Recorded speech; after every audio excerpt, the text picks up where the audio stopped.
In the long history of the British monarchy, moments of symbolism have always spoken louder than words. A gesture, a pause, a shift in posture that carries meaning far beyond what is officially recorded. And now, according to multiple reports and royal commentary, a private moment involving King Charles III and Catherine, Princess of Wales, is being discussed in ways the palace never intended. Not because it was public, but because of what it represents. In a system built on tradition, hierarchy, and centuries of protocol, even the smallest deviation becomes significant, and this alleged moment has become exactly that. Significant, not officially confirmed in full detail, but widely discussed, analyzed, and interpreted through a lens of royal dynamics already shifting in real time. Because something is changing inside the monarchy, slowly, quietly, but visibly enough that observers cannot ignore it anymore. For decades, King Charles has been defined by duty, structure, responsibility, and formality. A monarch who understands every gesture is symbolic. Every appearance is calculated. Every relationship exists within a framework of institution first, personal second. But recent years have introduced something different into that equation. Health challenges, family transitions, and the increasing presence of a new generation stepping closer to the center of royal authority. And at the heart of that transition is Catherine, not as a symbolic figure alone, but as someone increasingly viewed by commentators as central to the monarchy's future stability. Following her public health battle, her return to royal duties was not just observed, it was studied, because it did not resemble a return. It resembled a re-emergence, controlled, composed, strategic in appearance without ever needing to declare it. Royal commentators have described her presence as queen-like in tone, not officially, but perceptually, and perception inside the monarchy matters just as much as title. Behind closed doors, according to royal observers and insiders, relationships evolve in ways the public rarely sees. Support systems form, trust becomes currency, and influence is not always tied to position alone. It is tied to presence and reliability under pressure, which is why, according to reports, Catherine's role within the family has taken on new weight in recent years, not replacing anyone, but reinforcing stability during periods of uncertainty, especially during moments when both tradition and transition overlap. And it is in this environment that discussions about private royal ceremonies have emerged. Reports suggest that in a closed setting, King Charles acknowledged Catherine in a manner that observers described as unusually personal. Not ceremonial in the traditional sense, but reflective, respectful, symbolic. In royal language, symbolism is everything. A glance can imply hierarchy. A gesture can signal trust. A moment can reshape perception for years. And this is why the conversation around it has grown. Not because of confirmed public footage, but because of what such a moment would represent if interpreted through the lens of modern monarchy. A monarch recognizing not just duty, but continuity. And continuity is the most important asset any royal institution can preserve. Because monarchies do not survive on power alone. They survive on transition, on the careful passing of responsibility from one generation to the next. And right now, that transition is already in motion. Slowly, but undeniably. And as this shift continues, attention naturally moves toward those who will define the next era, which is why Catherine has become central to so many discussions, not as a replacement figure, but as a stabilizing presence within an evolving structure, a figure who bridges tradition and modern expectation. And that combination is rare, because it does not rely on authority alone. It relies on public trust. And in modern monarchy, public trust is as powerful as royal decree.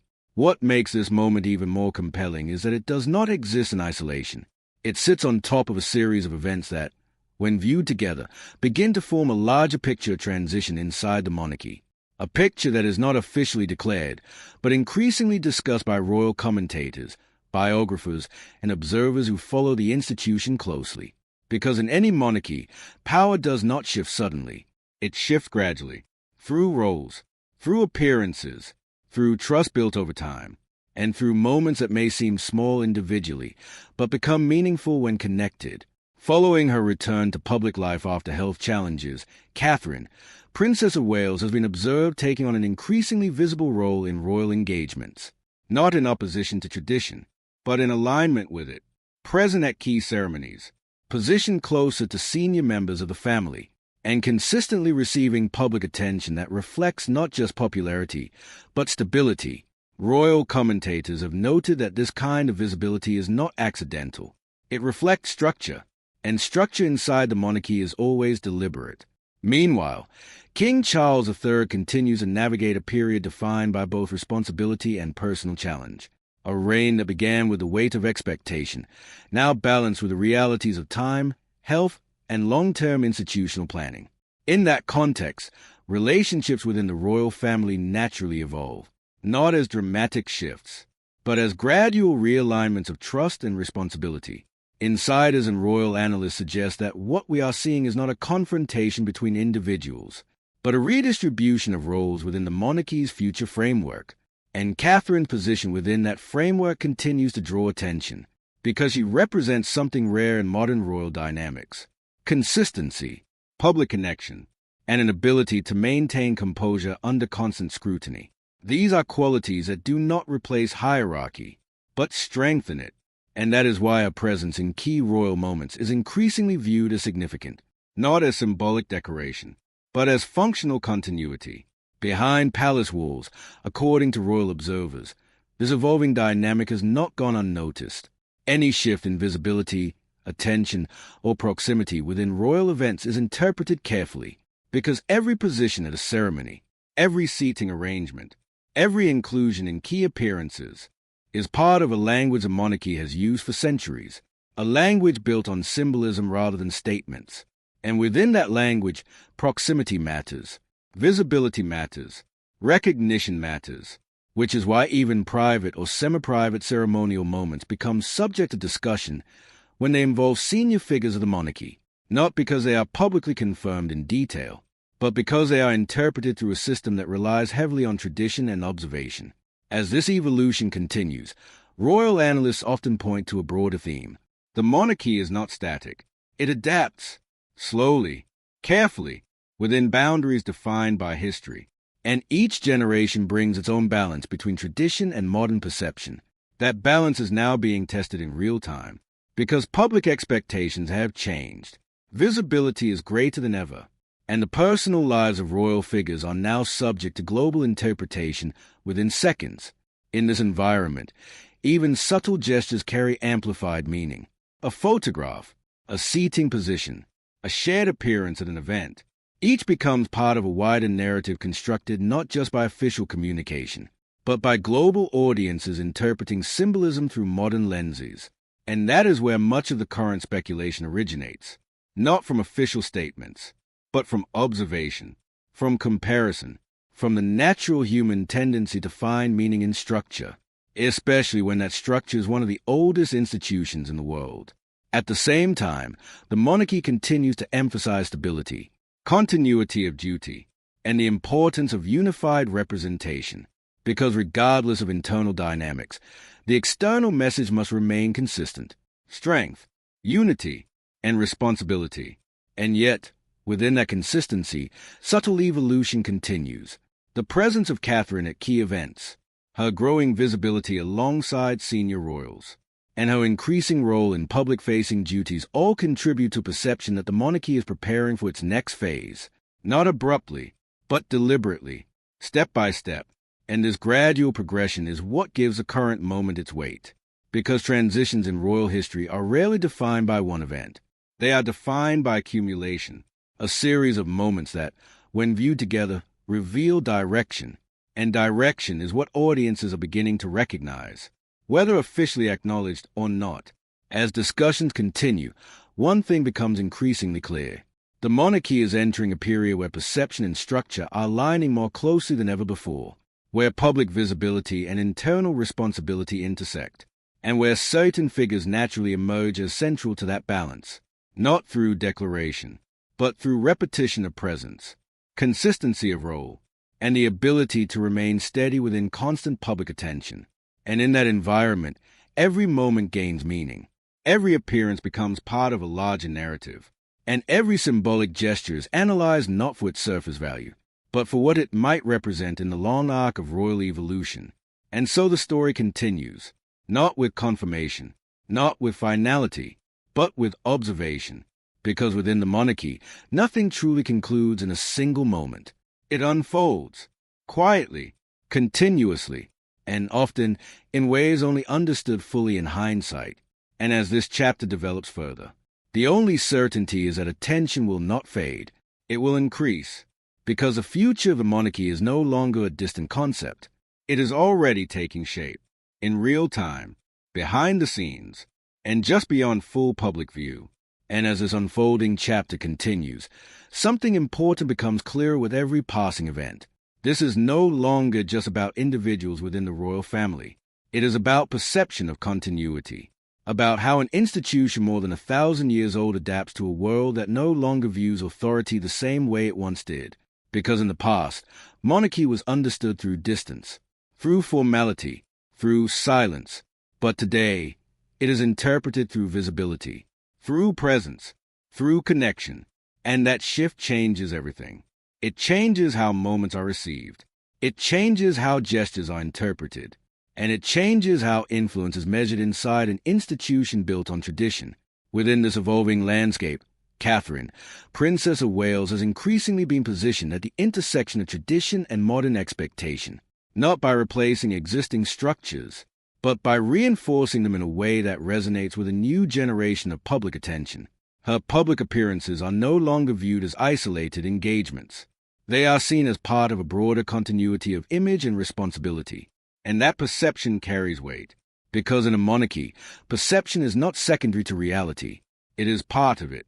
At the same time, King Charles III continues to navigate a period defined by both duty and transition, a monarch tasked not only with governing ceremonial roles, but with ensuring the stability of an institution that must remain relevant in a rapidly changing world. Royal commentators have often pointed out that this phase of reign is historically significant, because it is not just about leadership. It is about succession planning in real time, not as theory, but as lived reality. And within that reality, relationships within the royal family naturally evolve under pressure, responsibility, and expectation, not in sudden shifts, but in gradual rebalancing. And it is that gradual movement that draws attention from observers, because when roles begin to overlap in visibility, when public engagements begin to reflect changing emphasis, and when certain figures begin to appear more frequently in key ceremonial contexts, people begin to interpret meaning, even when none is officially stated. This is the nature of monarchy in the modern age. Everything is visible. Everything is analyzed. Everything becomes part of a narrative larger than the moment itself. And in that environment, even private or semi-private gestures are no longer just personal. They are interpreted through institutional context, as indicators, as signals, as reflections of internal alignment. But beneath all interpretation, the monarchy continues its core function: stability, continuity, and representation of national identity. And those responsibilities do not change, regardless of public speculation. They remain constant. What changes is perception, and perception today moves faster than ever before, fueled by media, commentary, and global attention, which is why even subtle developments gain momentum quickly. A photograph, a seating arrangement, a shared appearance, each becomes part of a larger discussion about direction, and direction is what observers are increasingly focused on, not because anything has been officially declared, but because patterns are being noticed, patterns that suggest evolution rather than disruption. And evolution inside institutions like the monarchy is always deliberate, never rushed, never accidental, always layered. And as this story continues to circulate through public discourse, one recurring theme remains present: the idea of transition, not as replacement, but as preparation. Preparation for continuity beyond current leadership. And preparation is rarely visible in direct statements.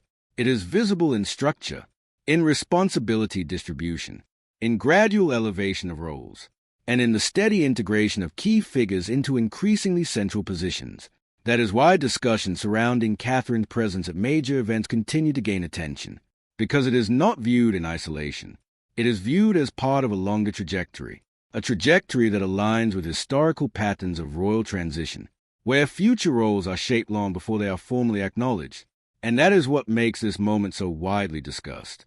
not because of one single event, but because of accumulation, a series of appearances, a series of roles, a series of visible responsibilities that, when viewed together, suggest direction, and direction is always interpreted carefully within royal analysis, because it is rarely declared outright. It is observed, over time, and across context. At the same time, the monarchy remains aware of public perception more than ever before. In a world where attention is constant and global, image is no longer controlled solely through tradition. It is shaped through visibility, through engagement, and through connection with public sentiment, which is why figures who naturally resonate with the public become increasingly significant, not as replacements of tradition, but as bridges to its continuation. And within that framework, Catherine's role continues to be widely discussed by commentators as one of alignment between institution and public expectation, not as a political shift, but as an adaptive one, a reflection of how monarchy evolves while maintaining its foundation. And so the narrative continues to build, not toward a sudden conclusion, but toward a long-term transformation that unfolds gradually over time, because in the monarchy, change is never announced in one moment. It is revealed in many, and only fully understood when viewed in hindsight. For now, what remains is observation, analysis, and interpretation of a story still in motion, a story that continues to evolve, quietly, within one of the most scrutinized institutions in the world. And as that evolution continues, so does the attention surrounding it, because whatever comes next will not happen without being seen. And once seen, it becomes part of history. And in the end, this is what history inside the monarchy always comes down to. Not the loud moments, not the rumors, not even the interpretations that surround them in real time, but the slow, almost invisible shaping of an institution as it moves from one era into the next. Because monarchies do not change through announcements alone. They change through accumulation, through presence, through responsibility gradually shifting from one generation to another without breaking continuity. And that is why the current focus on King Charles III and Catherine, Princess of Wales, feels so significant to so many observers. Not because of a single moment, but because of what that moment represents within a much longer timeline.